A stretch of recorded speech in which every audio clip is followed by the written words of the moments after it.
Injil Yohanes pasal yang ke-15, ayat 1 dan ayat yang kedua menuliskan, "Akulah pokok anggur yang benar, dan Bapakulah pengusahanya. Setiap ranting padaku yang tidak berbuah, dipotongnya, dan setiap ranting yang berbuah, dibersihkannya, supaya ia lebih banyak berbuah." Selama beberapa minggu ini, saya bertanya-tanya kepada Roh Kudus mengenai ayat di atas. Selama ini saya berpikir, ranting yang tidak berbuah adalah ranting yang tidak melekat. Tapi pada saat saya memperhatikan ayat di atas, ternyata ranting tersebut melekat pada pokok anggur, namun tidak berbuah. Kok bisa? Melekat tapi kok tidak berbuah? Lalu yang mengambil tindakan untuk memotong ranting tersebut adalah Bapa di sorga. Saya bertanya-tanya, hal apa yang kita lakukan sampai membuat Bapa dengan tegas memotong? Bukankah Bapa kita adalah Maha Pengasih dan Penyayang? Pertanyaan-pertanyaan di atas akhirnya terjawab. Ternyata Injil Yohanes 15 ayat 1-8 yang berbicara mengenai pokok anggur memiliki kaitan yang erat dengan pasal-pasal sebelumnya. Seperti Yohanes pasal 13 dan pasal yang ke-14. Serta berkaitan dengan pasal-pasal setelahnya. Yohanes pasal 16 dan pasal yang ke-17. Ada benang merah yang tidak bisa dipisahkan untuk bisa memahami maksud dari ranting yang tidak berbuah, yaitu ranting yang sudah melekat tapi tidak berbuah, sehingga akhirnya dipotong oleh Bapa. Saya yakin karena anugerah dan kasih-Nya, kita dipilih oleh Tuhan dan Dia berkenan mengampuni dosa-dosa kita, dipindahkan dari dalam gelap kepada terang-Nya yang ajaib. Jadi oleh karena kasih-Nya, kita dibawa melekat kepada pokok anggur kebenaran kita, yaitu Kristus sendiri. Dan itu bukan hasil usaha kita, melainkan pemberian Tuhan. Efesus 2 ayat 4-8. Karena kita sudah menerima kasih-Nya, maka buah yang seharusnya muncul pertama kali adalah kasih akan Tuhan, yang juga terekspresi dalam kasih kita terhadap sesama. Inilah yang ditegaskan oleh Yesus pada pasal-pasal sebelumnya sebagai benang merah yang harus kita perhatikan dan jadikan pemahaman atau dasar keyakinan. Yohanes pasal 13 ayat 34-35 menuliskan, "Aku memberikan perintah baru kepada kamu, yaitu supaya kamu saling mengasihi. Sama seperti aku telah mengasihi kamu, demikian pula kamu harus saling mengasihi. Dengan demikian semua orang akan tahu bahwa kamu adalah murid-muridku, yaitu jikalau kamu saling mengasihi."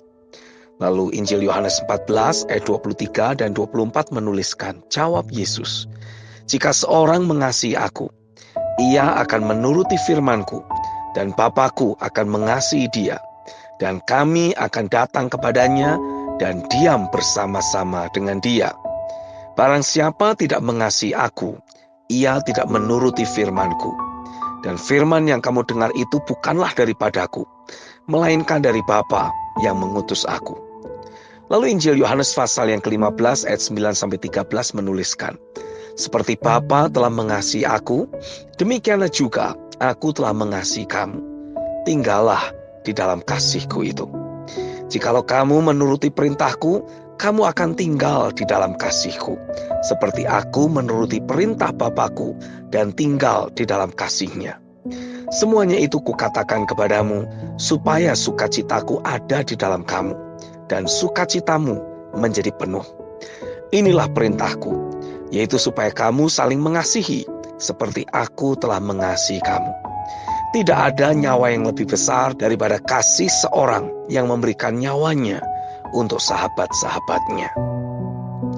Injil Yohanes pasal 16 ayat yang ke-27 menuliskan, "Sebab Bapa sendiri mengasihi kamu, karena kamu telah mengasihi aku dan percaya bahwa aku datang dari Allah." Lalu Injil Yohanes pasal yang ke-17 ayat 25-26 juga menuliskan, "Ya Bapa yang adil, memang dunia tidak mengenal Engkau, tetapi aku mengenal Engkau, dan mereka ini tahu bahwa Engkaulah yang telah mengutus aku, Dan aku telah memberitahukan namamu kepada mereka, dan aku akan memberitahukannya, supaya kasih yang engkau berikan kepadaku ada di dalam mereka, dan aku di dalam mereka. Dari ayat-ayat di atas, maka kita menemukan benang merah dari rangkaian pasal 13, pasal 14, 15, 16, dan 17. Pada waktu Yesus sedang makan bersama dengan murid-muridnya, benang merah itu adalah kasih Bapa. Itulah yang menjadi perintah Yesus, agar kita saling mengasihi. Bahkan standar kasih yang Yesus berikan adalah sama seperti Yesus mengasihi kita. Ia rela berkorban dan menebus kita, bukan pada saat kita sudah menjadi baik, justru di saat kita masih berdosa. Itulah kesempurnaan kasih Bapa. Dia mengasihi semua orang, bahkan mereka yang masih hidup dalam kejahatan. Matius 5 ayat 43-48. Bagi kita yang telah menerima anugerah penebusan, semua kita telah diberikan modal awal, yaitu kasih Bapa. Kita dibawa melekat kepada pokok anggur kebenaran, yaitu Kristus. Tapi Bapa akan terpaksa memotong jika kita terus menyimpan konflik batin, kemarahan, kekecewaan.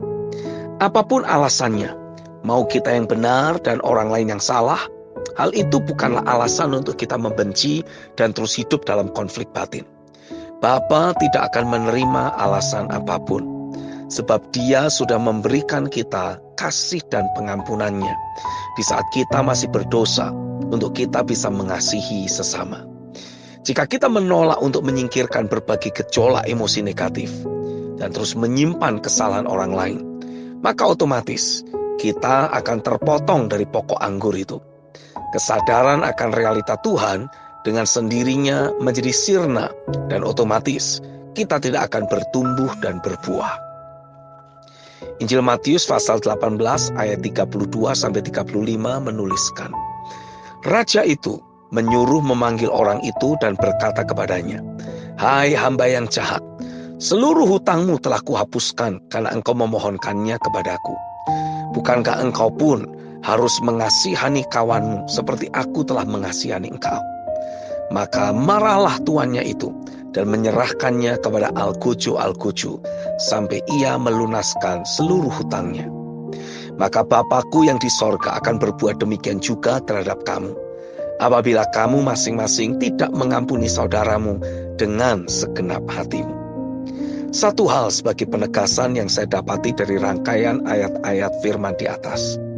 Bapa tidak pernah mentolerir dan sangat tidak bisa menerima jika hati kita terus dipenuhi oleh gejolak emosi negatif terhadap sesama. Apapun alasannya, Bapa tidak bisa menerima, sebab kasih-Nya sudah terlalu besar bagi kita.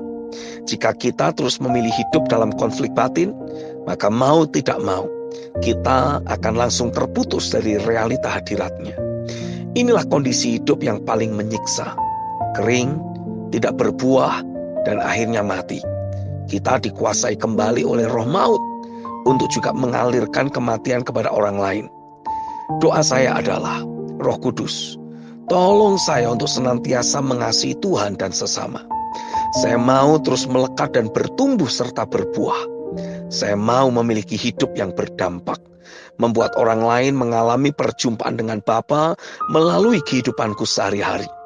Saya percaya itulah yang menjadi kehendak Bapa dalam hidupku. Wahyu pasal 21. Saya tolak berbagai pengaruh dari roh-roh dunia yang membuat hidup saya jadi selalu penuh gejolak emosi negatif.